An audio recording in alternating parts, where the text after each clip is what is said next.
Hello friends, Radhe Radhe. Welcome to my channel. देखिए, हमारे घर में कोई ना कोई ऐसा सदस्य होता ही है जिसके जूतों से बहुत ही बदबू आती है, बहुत ही बैड स्मेल आती है। तो उसके लिए आज हम बहुत ही अच्छी टिप लेके आए हैं आप लोगों के लिए। तो बने रहिए लास्ट तक मेरे वीडियो में मेरे साथ। तो हमें करना क्या है, ये जूतों की बैड स्मेल हम ऐसे नहीं हटा सकते ना, कितना भी धूप में रख दो आप, कितना भी कुछ भी कर लो, लेकिन आती ही है। यहाँ तक कि पैर भी इतनी बदबू करते हैं कि जब तक उन्हें साबुन से धुलो ना, तब तक वो बैड स्मेल नहीं जाती। तो उसके लिए हमें करना क्या है, 1 चम्मच लेना है मीठा सोडा। हाँ, आपने ठीक सुना, खाने वाला मीठा सोडा हमें 1 चम्मच लेना है। और टिप टिप करके पूरे हमें जूता के जो तला होता है ना, दोनों जूतों में हमें हल्का हल्का छिड़कना है, छिड़काव के तरीके हमें करना है। तो और इससे और ये हमें मतलब बहुत ही इससे हमें मतलब बदबू में राहत मिलेगी। और ये हमें मतलब ऐसे पूरे हाथ अंदर करके पूरे जूते में कर देना, जिससे हमारे ये अंदर तक जूते में ये सोडा चला जाए। और हमें ऐसे ही रात भर के लिए रख देना है, तो पूरी स्मेल, इससे बैड स्मेल चली जाएगी। तो ये आपको टिप्स कैसी लगी बताइएगा ज़रूर। चलते हैं दूसरी टिप्स की तरफ। तो दूसरी टिप्स ये हमारी घर गृहस्थी के चावलों को लेके। हम लोग कई बार राशन की दुकान से चावल ले आते हैं ना, और चावल क्या करते हैं कि हम लोग पता नहीं चल पाते कि मतलब पता नहीं हम लोगों को चल पाता है ना कि मतलब ये चावल अच्छा है या ख़राब है। तो हमें कैसे उसका पता लगाना है, उसके लिए हमें क्या करना है, कुछ चावल लेना है मतलब, और हमें गैस के जो चूल्हा होता है उसके ऊपर डालना है, और हमें गैस ऑन कर देनी है। जो हमारे अच्छे चावल होंगे वो हमारे पूरे तरीके से जल जाएंगे, और जो ख़राब चावल होंगे वो नहीं जलेंगे। कुछ चावल ऐसे भी होते हैं जो प्लास्टिक के तरीके होते हैं। आप लोगों के साथ भी ऐसा हुआ होगा, और हमारे साथ भी कई बार ऐसा हुआ कि चावल हम लाए हैं और चावल उसमें कुछ मतलब अच्छे होते हैं, उसमें प्लास्टिक वाला चावल भी मिला होता है। तो देखिए, इस तरीके से जो अच्छा चावल होगा वो आपका पूरी तरीके से जल जाएगा, और जो ख़राब चावल होगा वो आपका नहीं जलेगा। तो आप चावल की परख ऐसे कर सकते हैं, और इस तरीके से आप अगर अच्छा चावल ले तो ले सकते हैं, और ख़राब चावल लें तो आप नहीं लें। तो ऐसे हम अपने मतलब चावल को अच्छा और बुरा परख सकते हैं। तो ये टिप्स कैसी लगी ज़रूर बताइएगा। चलते हैं हम तीसरी टिप्स की तरफ। तो तीसरी टिप्स है हमारी चावलों को लेके। तीसरी टिप्स भी है, तो हमें 1 कटोरी चावल लेना, और 1 कटोरी चावल से हम अपने पूरी बॉडी की सिकाई कर सकते हैं। वो कैसे करेंगे आगे आप देखिएगा। हमें तवा गरम करना है। करना क्या मतलब, हमें ऑन करके गैस तवा रख देना, और तवा में हमें चावल 1 कटोरी चावल डाल देने, और वो हमें चावल खूब पूरे तरीके से जलाने नहीं, मतलब खूब गर्म हो जाए। अगर हम ज़्यादा कर देंगे ना तो वो भून तरीके से जाएंगे, लेकिन हमें भूंजना नहीं, हमें मतलब खूब कस के गरम करना, और जब चावल चलाते रहें जिससे हमारे तवा की तली में लगे नहीं, और वो चावल हमारे गरम हो जाए अच्छे से, तब उसी हमें कटोरी में पलट लेना है। और आज अब देखेंगे 1 कटोरी और एक मोजे का कमाल। अब हमें कोई साफ़ सुथरा अच्छा सा आप मोजा ले लीजिए।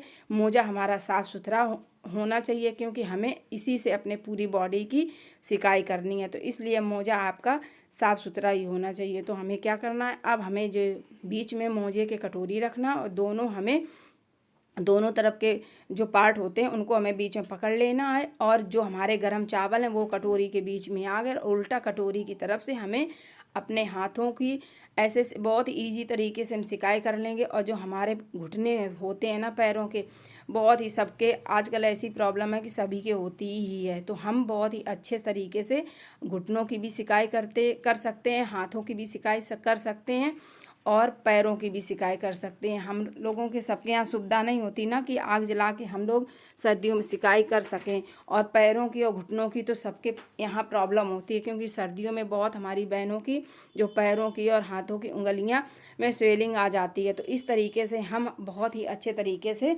सिकाई कर सकते हैं। तो कैसी लगी आपको टिप्स? चौथी टिप्स है हमारी किचन को लेके। हम लोगों के यहाँ तेल की, ऑयल, रिफाइंड ऑयल या सरसों ऑयल की बरनी और डब्बा कंटेनर होता ही है। तो हम लोग क्या करते हैं, कई बार जल्दबाजी में ऐसे ही रख देते हैं, और कई लोगों के यहाँ ऐसे ही रखा जाता है। तो क्या होता है, हमारी जो किचन की स्लिप होती है वो हमारी किचन की स्लिप ख़राब हो जाती है। तो हमें बहुत बार बदलनी पड़ती है, या हम लोग रेक्सीन रखते हैं। तो इस तरीके से ऑयल से हमारे मतलब जो रेक्सीन होती है ना, उसमें हमारे ऐसे दाग लग जाता है और हमें धुलाई करनी पड़ती है, या तो फिर हमें बहुत जल्दी जल्दी रेक्सीन बदलनी पड़ती है। उसके लिए हमें क्या करना, ऐसे हमारे यहाँ प्लास्टिक के बहुत सारे डिब्बे होते हैं। अगर हम लोग चाहें ना तो कबाड़ से जुगाड़ बना के अपने घर गृहस्थी को सजा सकते हैं और बहुत बड़े नुकसान से भी बच सकते हैं। तो उसका हमें लेना है डब्बा का ढक्कन एक लेना है। कोई भी आपके पास अगर प्लास्टिक की कोई भी मतलब प्लेट है या कोई भी ढक्कन है, ज़रूरी नहीं कि आप इसी डब्बे का ढक्कन लें। तो हमारे पास इस डब्बे का ढक्कन था तो हम आपको उसी से बता रहे। तो इस तरीके से आप ये ऑयल वाला डब्बा, ऑयल वाली बर्नी आप इसके ऊपर रख सकते हैं और बहुत ही इजी तरीके से काम कर सकते हैं। तो हमारी रेक्सीन या स्लिप भी नहीं ख़राब होगी और आपका जो तेल ऑयल जो आपका यहाँ से गिरेगा ना किनारे से, तो हमारा तेल इसी में रहेगा। तो ये टिप आपको कैसी लगी ज़रूर बताइएगा। चलो चलते हैं नेक्स्ट टिप की तरफ। हम बहनों के पास मतलब ऐसे बहुत से जुगाड़ होते हैं जो हम लोग अपने घर गृहस्थी के बहुत सारे पैसे बचा सकते हैं और बहुत ही इजी तरीके से घर गृहस्थी चला सकते हैं।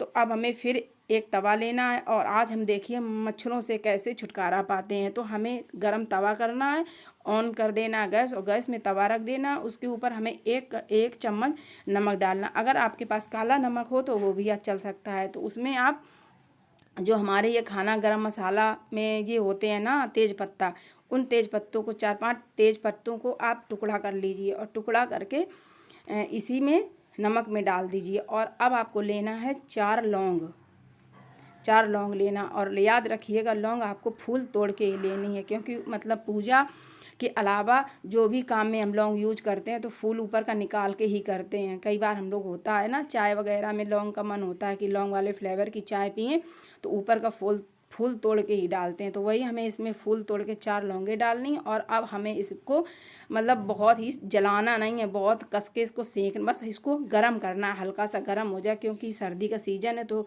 तेज पत्तों में नमी तो हो ही जाती है। तो इसके लिए हमको इसको मतलब वो करना है। और ज़रा सा बिल्कुल ज़रा सा हमने डाल दिया था इसमें कपूर। तो देखिए ये जलने लगा। अब इसको हमें जला देना और जला के हमें उल्टा चम्मच से इसको आग को बंद कर देना है। आग को हमें बंद कर देना है, क्योंकि हमें अगर ये जला देंगे ना धुआं नहीं होगा। पूरी तरीके से हमें इसे जलाना नहीं है, आधा जलाना है और आधा आप चम्मच से इसकी आग को बुझा दीजिए। तो ये हम उस कोनों पे रख सकते हैं जहाँ पे हमारे मच्छर बहुत ज़्यादा लगते हैं और इसकी इतनी अच्छी स्मेल आएगी, इतनी अच्छी स्मेल आएगी कि आप बता नहीं सकते हैं। आप खुद इसको यूज़ करिएगा तो बताइएगा, क्योंकि इसमें लौंग है और इसमें कपूर है, इसमें तेज पत्ता भी है। तो इसकी बहुत ही अच्छी स्मेल आ रही थी। आप इसको उस कोने में रखिए जहाँ पे मच्छर बहुत ज़्यादा लगते हैं, जैसे हम लोगों के बेड के नीचे हो गया और टेबल के नीचे हो गया, सोफ़े के नीचे हो गया। तो ऐसे आप थोड़ी देर जब तक उसमें धुआं हो तो आप इससे तवा रख सकते हैं।